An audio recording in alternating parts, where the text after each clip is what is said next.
अगर आप ट्रेडिंग करने की इच्छा रखते हैं, अगर आप ट्रेडर हैं, या अगर आप ट्रेडिंग में अनुशासन विकसित करना चाहते हैं, या आपने ट्रेडिंग के साइकोलॉजी को समझना चाहते हैं, तो आज की समरी आपके लिए बहुत महत्वपूर्ण साबित होने वाली है। नमस्कार दोस्तों, स्वागत है आपका रूब्रिक के बुक समरी में। आज हम दी डिसिप्लिन ट्रेडर के बारे में चर्चा करेंगे, जिसके लेखक मार्क डगलस हैं। आगे बढ़ने से पहले अगर आपने अभी तक रूब्रिक को सब्सक्राइब नहीं किया है तो कर दीजिए। यकीन मानिए, हम आपको इस सब्सक्रिप्शन का अफसोस कभी नहीं होने देंगे। अनुशासन हर व्यक्ति के द्वारा कहा और सुना जाने वाला एक मानसिक विचार है। हर सफल व्यक्ति बताता है कि डिसिप्लिन जरूरी है, लेकिन अनुशासन विकसित करना उतना आसान भी नहीं है, क्योंकि यह पूर्ण रूप से मानसिक अवस्था पर निर्भर करता है और मानसिक अवस्था को बदलने में अभ्यास और समय की आवश्यकता होती है। लेखक मार्क डगलस द्वारा लिखित the discipline trader book financial market पर लिखी गई अब तक की बेस्ट किताबों में से एक है। मार्केट में पैसा बनाने के लिए डिसिप्लिन की आवश्यकता होती है और यह किताब बताती है कि हम किस प्रकार डिसिप्लिन के साथ अपने सिस्टम को फॉलो कर सकते हैं। ट्रेडिंग करना एक साइकोलॉजिकल खेल है, जिसमें अगर डिसिप्लिन आ जाए तो यह मैनेजमेंट के साथ चलती है और डिसिप्लिन चला जाए तो यह सट्टेबाजी पर उतर जाती है। Part 1, trading psychology.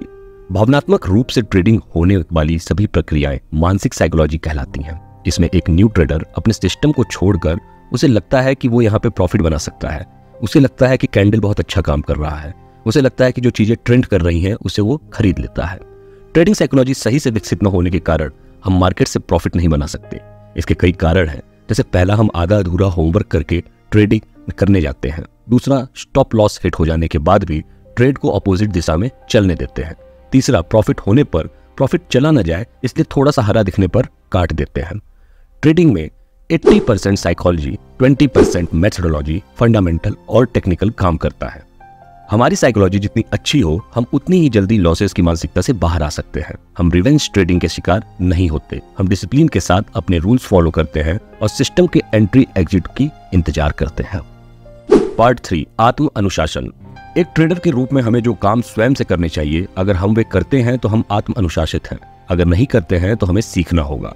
आत्म अनुशासन के बिना ट्रेडिंग करना ऐसा लगता है जैसे बिना स्टीयरिंग के कार चलाना।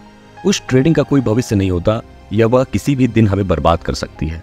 आत्म अनुशासन के बिना हम ट्रेडिंग में homework, discipline, money management, system management, risk management और पोजीशन मैनेजमेंट फॉलो नहीं करते हैं। आत्म अनुशासन के बिना हमारी ट्रेडिंग लाइफ चल ही नहीं सकती, वह बहुत जल्दी ही धाराशाही हो जाएगी। आत्म अनुशासन ट्रेडिंग में वह मूल तत्व है जिसमें ट्रेडिंग में भावनाओं को नियंत्रित किया जाता है। जैसे हम स्वयं सोचते हैं कि हमें ट्रेडिंग करनी है, तो हमें स्वयं सोचना होगा कि हमें ट्रेडिंग होमवर्क और रूल्स को फॉलो भी करना होगा। ट्रेडिंग में हमें कोई दूसरा नहीं सिखा सकता, हमें स्वयं सीखना होता है, इसीलिए भी आत्म अनुशासन आवश्यक है। पार्ट 3, संभावना और अनिश्चितता। 10 ट्रेड में से कोई सेटअप कितनी बार चलता है, इसी को उस सेटअप की संभावना कहते हैं। 10 ट्रेड में से हमें किस ट्रेड में प्रॉफिट होगा और किस में लॉस, या कोई नहीं जानता। इसे अनिश्चितता यानी कि अनसर्टेनिटी कहते हैं। जब कोई ट्रेडर संभावना और अनसर्टेनिटी को स्वीकार करना बंद कर देता है तो उसकी ट्रेडिंग सफलता की उम्मीद भी घट जाती है, क्योंकि एक ट्रेडर संभावनाओं के बेस पर ही कोई प्रॉफिटेबल ट्रेडिंग सेटअप ढूंढ सकता है और अनसर्टेनिटी के कारण वो अपने लॉस को स्वीकार करने के लिए हमेशा तैयार रहता है। इससे यह वह जान जाता है कि उसके ट्रेड के चलने की संभावना अधिक है, लेकिन उसे 1-2 ट्रेड में लॉस भी हो सकता है। संभावना और अनसर्टेनिटी को स्वीकार करने के कुछ नियम। पहला, हमें अपने लिए एक अच्छा सेटअप ढूंढना होगा जो अधिकतर बार हमें प्रॉफिट देता हो। उसके बाद हमें अनसर्टेनिटी को स्वीकार करना भी सीखना होगा, क्योंकि मार्केट में प्रॉफिट के साथ लॉस भी छुपा होता है और हम नहीं जानते कि कब प्रॉफिट या लॉस होगा। दूसरा, किसी दिन मार्केट हमारी उम्मीदों से ज्यादा ऊपर नीचे होता है, इसके कारण अपने सेटअप को नहीं छोड़ना है। Part 4, risk management.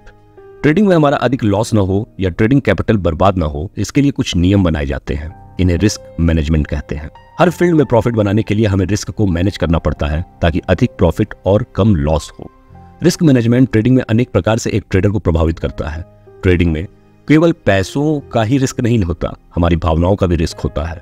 ट्रेडर्स अक्सर यह सोचते हैं कि उन्हें कुछ पैसे गंवाने पर ज्यादा नुकसान नहीं होगा, लेकिन वह यह सोचना भूल जाते हैं कि उनके विचार और सोचने का तरीका भी इससे प्रभावित होने वाला है। लेखक हमें 3 प्रकार के रिस्क मैनेजमेंट के बारे में बताते हैं: कैपिटल मैनेजमेंट, भावनात्मक मैनेजमेंट और सिस्टम मैनेजमेंट। यह तीनों रिस्क मैनेजमेंट के अंतर्गत आते हैं और इन तीनों का काम करना जरूरी है। पहला, कैपिटल मैनेजमेंट हमें अधिक समय तक मार्केट में टिके रहने में मदद करता है। दूसरा, भावनात्मक मैनेजमेंट हमें भावनात्मक रूप से ट्रेडिंग करने से बचाता है।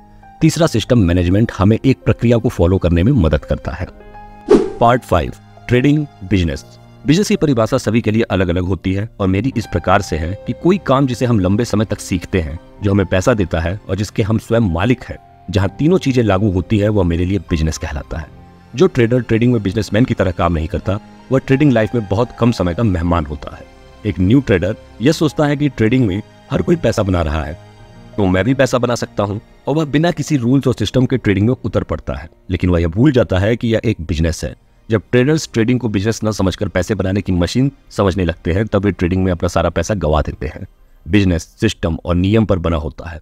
सफल ट्रेडर्स इस बात को जानते हैं, इसलिए वे अपने सिस्टम को फॉलो करते हैं और गलतियां होने पर उसे अपडेट भी करते हैं। कहते हैं कि नियम समय के साथ बदलते रहते हैं और अपने सिस्टम को भी समय के साथ अपडेट करते रहना चाहिए। ट्रेडिंग बिजनेस के अनुसार हमें अपने नियम, प्रॉफिट और लॉस को एनालिसिस करना जरूरी है। इस बुक समरी की 5 महत्वपूर्ण बातें इस प्रकार हैं। पहली, ट्रेडिंग में भावनात्मक उतार चढ़ाव को मैनेज करने के लिए ट्रेडिंग साइकोलॉजी को समझना जरूरी है। दूसरी, आत्म अनुशासन एक ट्रेडर को ट्रेडिंग प्रक्रिया फॉलो करने में मदद करता है। तीसरी, संभावनाओं को ढूंढना और अनसर्टेनिटी को स्वीकार करना हमारे ट्रेडिंग सिस्टम को बेहतर बनाता है। चौथी, एक ट्रेडर को हमेशा अपने रिस्क पर काम करना चाहिए, क्योंकि रिस्क हमारे हाथ में है और प्रॉफिट मार्केट की। और पांचवा, हर ट्रेडर को यह याद रखना चाहिए कि ट्रेडिंग एक बिजनेस है। तो दोस्तों, हमारी समरी यहाँ खत्म होती है। उम्मीद है कि आपको यह समरी पसंद आई होगी। ट्रेडिंग से जुड़ी गहरी बातों को और जानने के लिए आपको यह किताब एक बार जरूर पढ़नी चाहिए, जिसे आप फ्लिपकार्ट या अमेजॉन से खरीद सकते हैं।